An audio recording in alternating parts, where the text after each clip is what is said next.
अस्सलाम वालेकुम friends, welcome to Alpha Study Hub. आज हम स्टार्ट करने लगे हैं यूनिट नंबर 4, जो कि हमारे पास है factorisation and algebraic manipulation. Exercise की तरफ बढ़ने से पहले हम एक सिंपल सा इंट्रोडक्शन देखेंगे कि फैक्टराइजेशन क्या होता है और कॉमन फैक्टर्स किसे कहते हैं। ठीक है, बढ़ते हैं अपने टर्म फैक्टराइजेशन की तरफ। बिस्मिल्लाह। By breaking down complex algebraic expression into simple factors. Basically factorisation क्या होती है कि कॉम्प्लेक्स algebraic एक्सप्रेशंस को हमने ब्रेक डाउन करना होता है सिंपल फैक्टर्स में। ये एक उसका फैक्टराइजेशन का बिल्कुल थोड़ा सा तारुफ है। आगे हमारे पास है next term common factors. What is common factor? A common factor is an expression, ये भी एक एक्सप्रेशन होता है दैट डिवाइड्स टू और मोर एक्सप्रेशंस एग्जैक्टली, जो कि जो दूसरी एक्सप्रेशंस होती हैं जो दो हो सकती हैं या उससे ज्यादा भी हो सकती हैं, उसको पूर मुकम्मल तौर पर डिवाइड करता है। लाइक आपके पास एग्जांपल गिवन है 2x-6, तो इसमें से 2 कॉमन निकाला हमने। कॉमन फैक्टर जो निकाला है वो 2 है और जो बाकी बच गया है वो क्या है? x-3 है। हम चलते हैं एक्सरसाइज की तरफ। एक्सरसाइज हमारे पास है 4.1। क्वेश्चन नंबर 1 हमारे पास है factorise by identifying common factors. That's why मैंने फैक्टराइजेशन की और कॉमन फैक्टर्स के बारे में बिल्कुल छोटा सा तारुफ करवाया, क्योंकि हमारे पास यही दो टर्म्स यूज हुई हैं, like factorisation and common factors. ठीक हो गया। क्वेश्चन नंबर 1 पार्ट नंबर 1 की तरफ, सोल्यूशन की तरफ चलते हैं। अब जरा देखें, ये जो हमारे पास टर्म्स हैं 6x+12, ये दो टर्म्स हैं हमारे पास। अब हम इसमें से कॉमन फैक्टर निकाल रहे हैं, मीन वो नंबर जो इन दोनों में कॉमन है हम वो फाइंड आउट करने की कोशिश करें। फर्स्ट ऑफ ऑल तो मैं आपको ये बता दूं कि ये दो नंबर्स हैं, लाइक दो हमारे पास टर्म्स हैं 6x+12, और ये बात हमें कैसे पता चलती है कि ये दो टर्म्स हैं? प्लस या माइनस का साइन सेपरेट करता है टर्म्स को आपस में। अगर प्लस माइनस का साइन आता है, दैट्स व्हाई जो प्लस से पहले वाली टर्म है वो एक टर्म कंसीडर होगी, जो दूसरी टर्म है, जो प्लस के बाद जो भी टर्म होगी वो दूसरी टर्म कंसीडर होगी। ठीक हो गया। अच्छा जी, अब यहाँ पे बात करते हैं हम 6x+12। तो इसमें कॉमन क्या नजर आ रहा है? फिर इन दो टर्म्स के दरमियान हम रिलेशन देखेंगे कि दो टर्म्स के दरमियान रिलेशन क्या बन रहा है। लाइक यहाँ हमारे पास एक डिजिट है दैट इज 6, और ये हमारे पास डिजिट है 12। तो इन दोनों का आपस में रिलेशन क्या है? 6 और 12 2 के टेबल में भी आते हैं, 3 के टेबल में भी आते हैं। ठीक हो गया। 4 के टेबल की बात करें तो 4 के टेबल में 6 नहीं आता, 12 आता है। फिर हम 5 के टेबल की बात करें तो इनमें दोनों नहीं आते, और 6 के टेबल की बात करें तो इनमें दोनों आते हैं, 6 भी आता है और 12 भी आता है। दैट्स व्हाई हम क्या करेंगे? 6 को कॉमन ले लेंगे। 6 को जब हम कॉमन लेंगे तो फिर हम बाकी टर्म्स लिखेंगे कॉमन लेने के बाद पीछे क्या रहता है। अब लेकिन एक्स के साथ जो टर्म 6 थी वो कॉमन आ गया, तो एक्स के साथ कुछ ना रहा, 1 रहा। 1 हम लिखते नहीं है, सो एज इट इज हमने एक्स लिख दिया। प्लस का साइन एज इट इज रहेगा, और फिर हम देखेंगे कि 12 की जगह अब हम इधर क्या लिखें, क्योंकि हमने 6 को तो कॉमन निकाल लिया हुआ है। जब हम 6 को कॉमन निकाल चुके तो हम देखेंगे कि 6 का टेबल पढ़ें कि 12 आ जाए। 6 का टेबल हम वहां तक पढ़ेंगे जहां तक 12 आता है। 6 2s आर 12। ये एक मेथड है।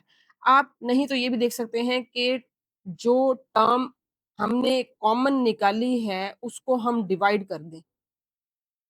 ठीक है, डिवीजन के बाद जो टर्म करेंगे 6 2s आर 12, तो ये भी हमारे पास क्या आ जाता है? 2 आ जाता है। So it's up to you कि जिस तरह आपको इजी लगे हम कर सकते हैं। नेक्स्ट हमारे पास क्वेश्चन है that is 15y² plus 20y। अब हम देखेंगे कि ये हमारे पास दो टर्म्स हैं, इन दो टर्म्स में क्या कॉमन आ रहा है। लाइक सबसे पहले जो दिखने में नजर आ रहा है वो ये कि वाई स्क्वायर है यहाँ, और यहाँ एक वाई है। सो हम वाई को क्या ले लेते हैं? कॉमन ले लेते हैं। ठीक हो गया, एक वाई कॉमन आ गया। ओके। अब हम देखेंगे कि ये नंबर 15 है और ये नंबर क्या है? 20 है। दो डिजिट्स है हमारे पास 15 एंड 20। अब 15 और 20 आपस में क्या रिलेशन बनते हैं? ये दोनों एक दूसरे के टेबल में नहीं आते। लाइक जैसे 6 और 12, 6 के टेबल में 12 आया था। लाइक यहाँ पर हम बात करें तो यहाँ 15 और 20 जो है वो एक दूसरे के टेबल में नहीं आते, लेकिन कुछ टेबल्स ऐसे हैं लाइक 3 है उसमें 15 तो आता है लेकिन 20 नहीं आता, और इस तरह 4 है उसके टेबल में 20 आता है और 15 नहीं आता। एक ऐसा टेबल है जिसमें ये टर्म दोनों आती हैं, 15 भी आता है और 20 भी आती है, दैट इज़ 5। 5 को हमने कॉमन निकाल लिया क्योंकि 5 के टेबल में 15 भी आता है और 20 भी आता है। सो अब हम 15 को डिवाइड करें 5 पर, या आप ये देखें कि 5 का टेबल पढ़ें कि 15 आ जाए। 5 का टेबल हमने 3 तक पढ़ा, 3 5 3s आर 15, तो हमारे पास क्या आ गया यहाँ, 3 आ गया। और y की एक टर्म बाहर आ गई, तो दूसरी टर्म यहाँ की, क्योंकि यहाँ पे y की दो टर्म्स पड़ी हुई हैं, सो y की दूसरी टर्म हमारे पास आ गई। 1 हम लिखते नहीं हैं, दैट इज तो एज इट इज आ गया। 5 का टेबल पढ़ें कि 20 आ जाए, 5 4s आर 20, सो हमारे पास यहाँ क्या आ गया हुआ है, 4 आ गया हुआ है। y कॉमन निकल चुका था, सो यहाँ पर कुछ नहीं आया, 1 आया, 1 हम लिखते नहीं हैं। क्लियर? नेक्स्ट पार्ट की तरफ चलते हैं। थर्ड पार्ट हमारे पास है -12x² -3x। अब यहाँ देखें, जो सबसे पहले नज़र आ रहा है वो है minus. Minus as it is हमें नज़र आ रहा है, तो हम माइनस को क्या कर लेते हैं, कॉमन लेते हैं, क्योंकि वो दोनों टर्म्स में माइनस है। अगर फर्स्ट टर्म के साथ माइनस हो तब भी माइनस कॉमन लिया जाएगा, लेकिन अगर दोनों टर्म्स के साथ है तब भी कॉमन लिया जाएगा। फॉर एग्जाम्पल हमने माइनस कॉमन ले लिया, माइनस कॉमन लेने के बाद यहाँ एक्स स्क्वायर है और यहाँ क्या है, एक्स, तो एक एक्स भी क्या आ जाएगा, कॉमन आ जाएगा। अब एक एक्स कॉमन आ गया हुआ है। नेक्स्ट हमारे पास 3 है और 12, दो हमारे पास जो डिजिट्स गिवन है, एक 3 है और एक 12 है, दो नंबर्स, दो terms, so that is 3 and 12। सो हम देखेंगे कि जो ये 3 है और 12 है, ये आपस में एक दूसरे के क्या बनते हैं, मल्टीपल्स और फैक्टर्स का रिलेशन है इनमें। अब 3 के टेबल में 12 आता है, सो क्या आ जाएगा, 3 एज इट इज हमारे पास कॉमन निकल आएगा। 3 का टेबल पढ़ें कि हमारे पास 12 आ जाए, दैट इज 3 4s आर 12, सो 4 आ गया। यहाँ पर एक्स स्क्वायर का एक एक्स बाहर आ गया, यहाँ एक एक्स बच गया, माइनस का साइन बाहर चला गया था, सो हमारे पास अंदर क्या रह जाएगा, प्लस 3x ही पूरा का पूरा बाहर है, तो इसकी जगह हम क्या लिख देंगे, 1 लिख देंगे। क्लियर? नेक्स्ट पार्ट हमारे पास है fourth part, that is 4a² plus 8ab²। ये दो टर्म्स हमारे पास, first term is 4a² and next second term is 8ab²। A और बी दोनों में मौजूद है, सो ए और बी हमारे पास हम सबसे पहले कॉमन ले लेते हैं। अब यहाँ देखें, यहाँ a की पावर 2 है, हमने एक a कॉमन लिया, यहाँ b पूरा का पूरा कॉमन आ गया। नेक्स्ट हमारे पास ए की पावर ए है, हमने एक ए कॉमन लिया, बी स्क्वायर में से एक बी पावर कॉमन ले लिया, सो हमारे पास जो बाकी बचेगा वो लिखेंगे। यहाँ हमारे पास बचता है ए, ठीक हो गया। और क्या बचता है, अब देखिए ये 4 और 8 जो दो नंबर्स गिवन हैं, इन दो नंबर्स का आपस में रिलेशन क्या है कि ये 4 के टेबल में 8 आता है, सो जब किसी के टेबल में दूसरा नंबर आ रहा होता है, तो हम जो छोटे वाला नंबर होता है उसको एज इट इज ले लेते हैं कॉमन। तो हमारे पास आ जाएगा 4ab, यहाँ क्या रह गया, एक ए की पावर रह गई, so as it is a की पावर 8 रह गई, एक रह गई, सॉरी। और यहाँ बात करेंगे 4 का टेबल पढ़ेंगे कि 8 आ जाए, 4 2s आर 8, सो हमारे पास आ गया 2, ए बाहर निकल गया, बी की पावर एक बाहर है और एक अंदर, सो ये हमारे पास आ गया a+2b हमारे पास अंदर निकल आया। नेक्स्ट पार्ट है हमारे पास है fifth part, xy-3x² plus 2x। जब मैंने फर्स्ट पार्ट किया था तब मैंने आपको ये बताया था कि जो प्लस या माइनस का साइन होता है वो हमें ये बताता है कि यहाँ जो टर्म्स हैं वो कितनी है। तो एक्स वाई एक टर्म है, फिर माइनस का साइन आ गया, सो उसने बताया कि जो सेकंड टर्म है वो 3x² है और जो थर्ड टर्म है वो क्या है, 2x है। तो यहाँ हमारे पास तीन टर्म्स आ गई हैं। अब तक जो हम क्वेश्चंस करते आए हैं, हम टू टर्म्स में से कॉमन फैक्टर निकालते आए हैं, अब हम तीन टर्म्स में से कॉमन फैक्टर निकालेंगे। अब जरा देखें कि जो चीज़ सबसे पहले नजर आ रही है ना, हम उसको कॉमन निकालते हैं। लाइक यहाँ हमें हमारे पास x है, यहाँ पर भी x है और यहाँ पर भी x है, तो x जो नजर आ रहा है सबसे पहले हम उसको कॉमन निकाल लेते हैं, दैट इज x कॉमन आ गया। ओके, देन यहाँ y है और किसी टर्म में y नहीं है, यहाँ x की पावर 2 है, सो x हमने कॉमन निकाला हुआ है। और नंबर्स की बात करते हैं, जो डिजिट्स हमारे पास गिवन है वो क्या है, 3 एंड 2। 3 और 2 ना तो ये एक दूसरे के फैक्टर बनते हैं, या ना एक दूसरे के, ना ये सॉरी, ना ये एक दूसरे के टेबल में आते हैं, मतलब एक दूसरे के फैक्टर्स नहीं बनते, और ना ही ये दोनों साथ में किसी के टेबल में आते हैं। ठीक हो गया।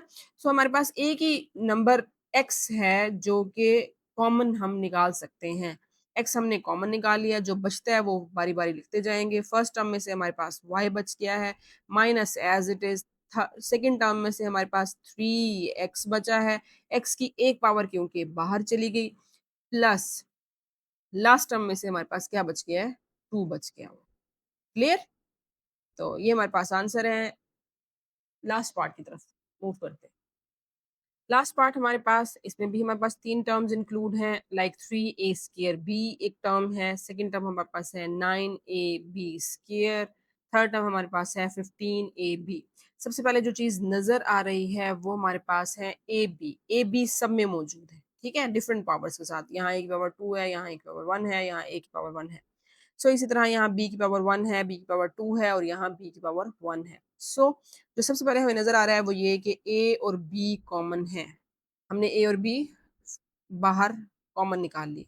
अब जरा देखें, अब डिजिट्स की बात करेंगे जो गिवन है, नंबर्स 3, 9 एंड 15। इन तीनों नंबर्स का आपस में क्या रिलेशन है। अब जरा देखें, 3 और 9, 3 के टेबल में आता है 9, और इसी तरह 15 भी 3 के टेबल में आता है। ठीक हो गया। तो जो बेसिकली यहाँ 3 का टेबल हमारे पास गिवन है। सो 3 जो सबसे छोटा नंबर है, हम उसको क्या कर लेते हैं, कॉमन निकाल लेते हैं। यहाँ जो टर्म 3a स्क्वायर b है, इसमें से a रह गया, a की एक पावर रह गई, सो वो हम लिखेंगे a माइनस, इधर बात करें तो 3 का टेबल पढ़ेंगे कि 9 आ जाए, तो हम 3 का टेबल पढ़ते हैं, 3 2s are 6 and 3 3s are 9। तो ये हमारे पास आ गया 3। a की टर्म हमारे पास बाहर चली गई, b की एक पावर बाहर चली गई, सो यहाँ हमारे पास क्या आ गया हुआ है, 3b। क्लियर। प्लस का साइन एज इट इज, 3 का टेबल पढ़ेंगे कि 15 आ जाए, 3 5s आर 15। ए बी दोनों क्या हैं, बाहर हैं, तो यहाँ पर कुछ ना बचा, 1 बचा, वो हम लिखते नहीं हैं। सो हमारे पास क्या आ जाता है, दिस वन। क्लियर। इसी तरह हमारा क्वेश्चन नंबर 1 कंप्लीट हो गया है। चलते हैं क्वेश्चन नंबर 2 की तरफ। बिस्मिल्लाहिर्रहमानिर्रहीम। हमारे पास अब है क्वेश्चन नंबर 2। क्वेश्चन नंबर 2 में हमें कहा गया है फैक्टराइज, हमने फैक्टराइज करनी है, इन सारे पार्ट्स को भी फैक्टराइजेशन करनी है। इसके फर्स्ट पार्ट की अगर हम बात करें तो that is 5x plus 15, same like as question number 1 के जो पार्ट्स हैं वैसा ही हमारे पास है। इसको हमने फैक्टराइज करना, मीन इसमें भी हमने क्या करना है, कॉमन निकालना है। आइए करते हैं। फर्स्ट पार्ट है हमारे पास 5x प्लस 15। सो हमने क्या करना है, हम देखेंगे इन दो टर्म्स में से जो कॉमन है वो बाहर निकाल लेंगे। 5 एंड 15 दोनों का रिलेशन आपस में, ये दोनों के मल्टीपल बनते हैं। 15 5 का मल्टीपल है। सो हम 5 बाहर निकाल लेते हैं, हमारे पास बाहर पीछे रह जाता है इस फर्स्ट टर्म में x प्लस, हमने 5 का टेबल पढ़ना है कि 15 आ जाए, दैट इज 5 3s आर 15। ठीक हो गया। इस तरह हमारा ये क्वेश्चन कंप्लीट हो गया। ओके जी, next part is x square plus 4x plus 3। Second part हमारे पास आ गया, इसके ऊपर हम डिटेल्ड डिस्कशन करेंगे, देन हम इस क्वेश्चन को स्टार्ट करेंगे।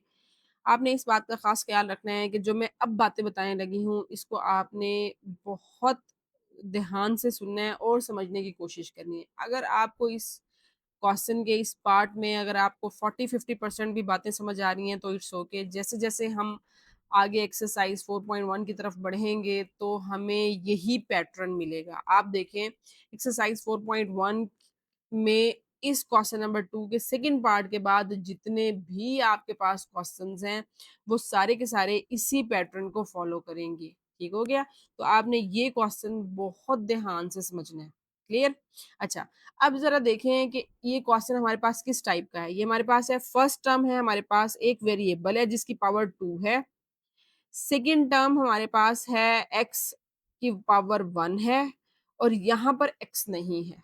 ठीक हो गया। हमारे पास आगे जितने भी क्वेश्चंस हैं वो यही पैटर्न फॉलो करते जाएंगे।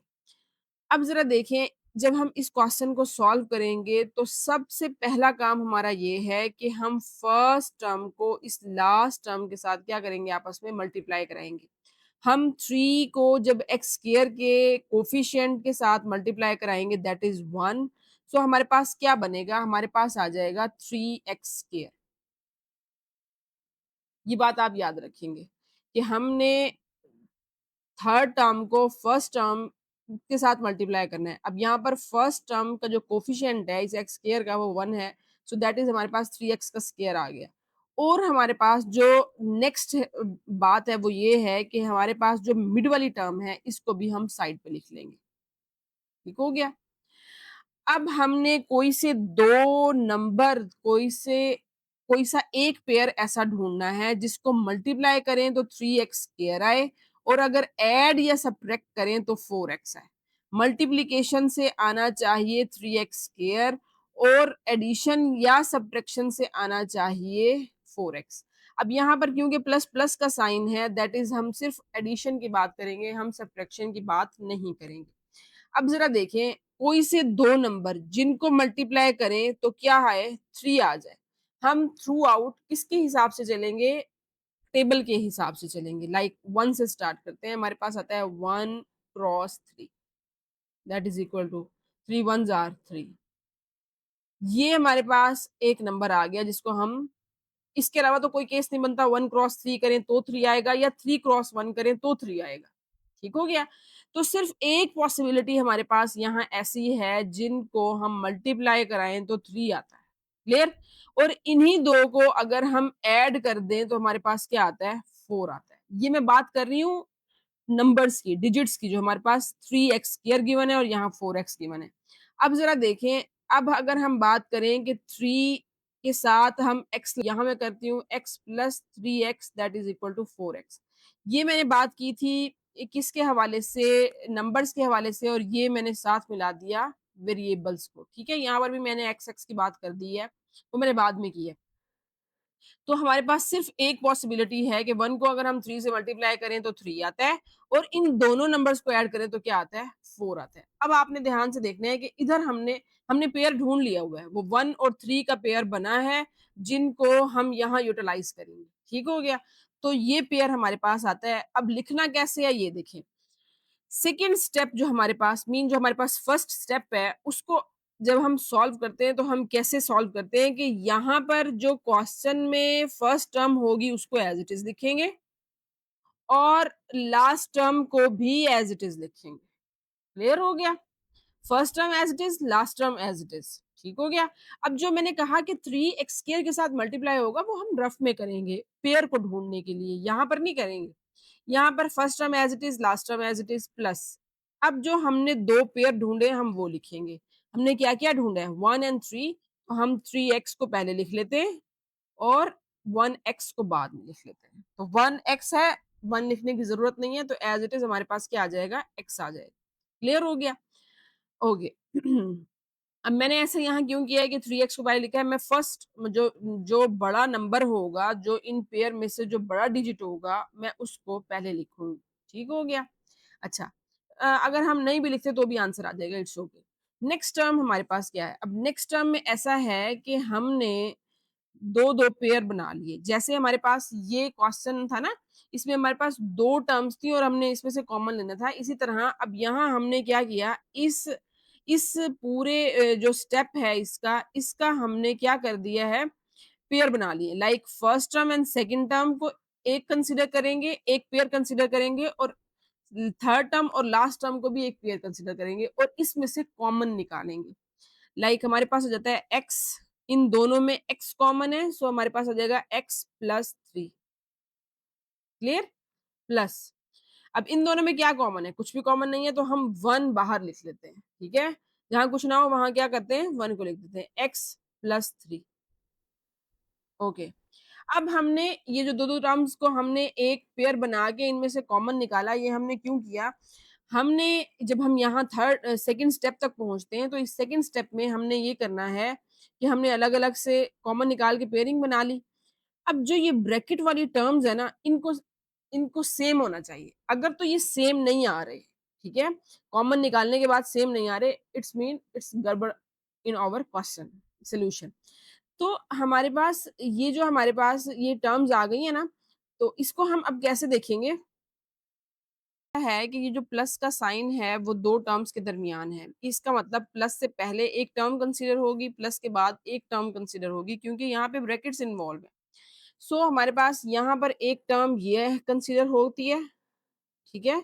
दूसरी टर्म ये कंसीडर होती है। ओवरऑल हमारे पास 2 टर्म्स कंसीडर होती हैं। क्लियर हो गया? अब इन 2 टर्म्स में से क्या कॉमन आ रहा है? लाइक यहाँ पर और यहाँ पर क्या कॉमन है? Obviously x plus three is common.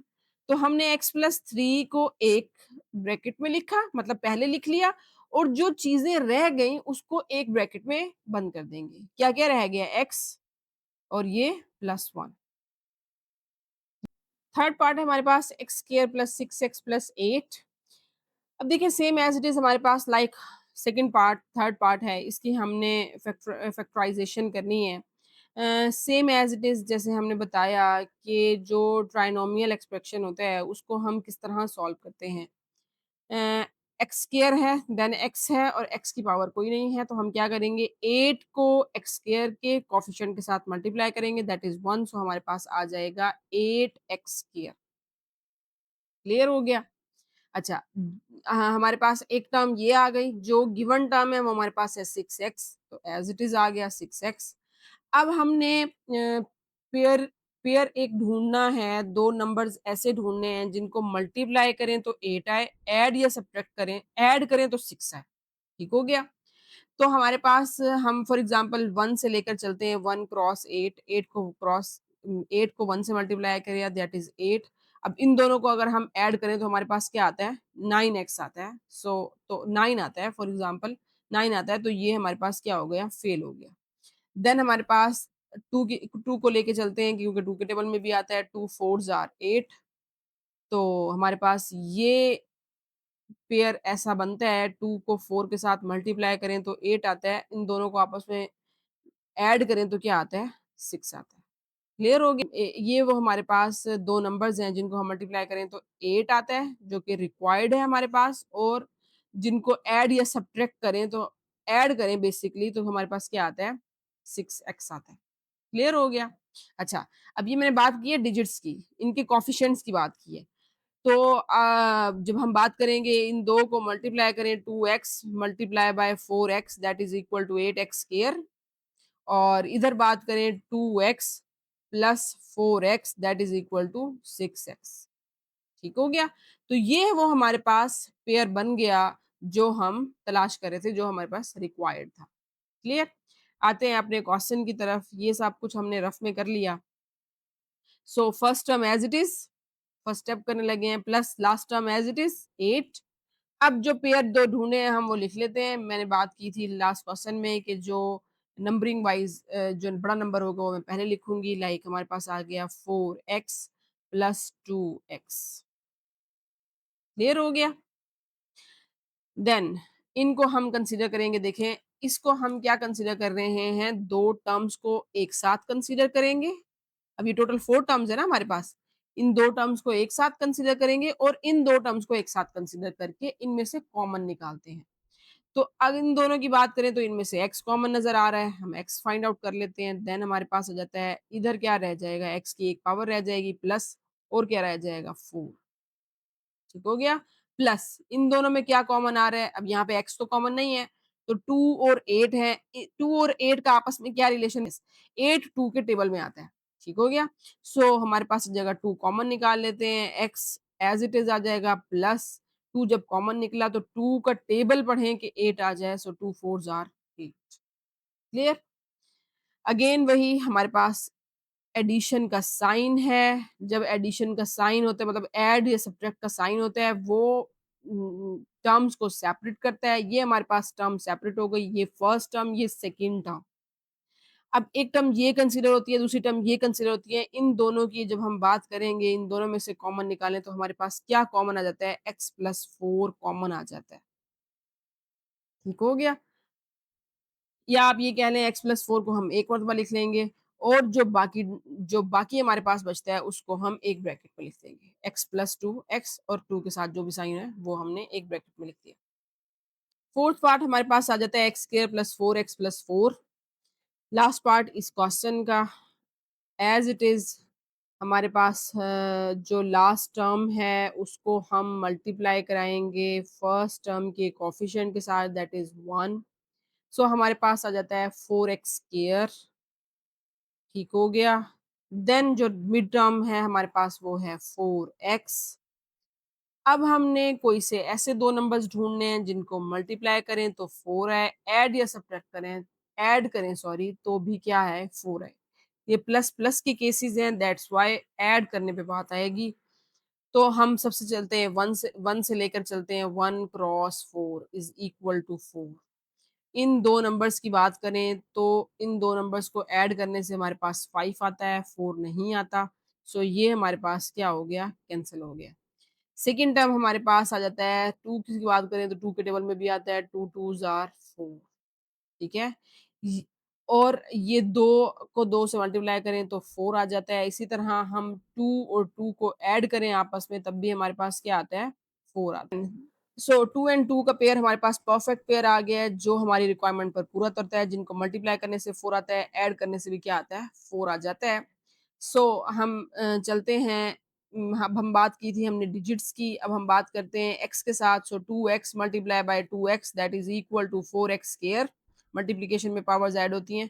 इसी तरह 2x प्लस 2x यहाँ कोफिशिएंट ऐड हुए, that is equal to 4x।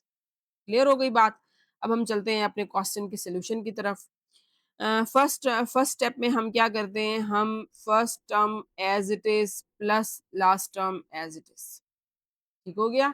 First term और लास्ट टर्म हमारे पास क्या हो जाएंगी, एज इट इज आ जाएंगी। देन हम पेयर लिखते हैं, जो हमारे पास पेयर था दोनों ही सेम सेम है तो इससे कोई फर्क नहीं पड़ता, that is equal to 2x। अब हम इसको अलग से कंसीडर करते हैं, ये जो फर्स्ट टू टर्म्स हैं उनको हम एक पेयर कंसीडर करेंगे और जो लास्ट टू टर्म्स हैं उनको भी हम क्या करेंगे, एक पेयर कंसीडर करेंगे। सो हम इनमें से क्या फाइंड आउट करेंगे, x कॉमन निकाल लेंगे। इन दोनों में से जो कॉमन निकलता है दैट इज x को हमने कॉमन निकाल लिया, x एज इट इज आ गया प्लस x की first power, one power sorry. So x plus यहाँ पे कुछ ना बचा तो 2 बच गया। क्लियर।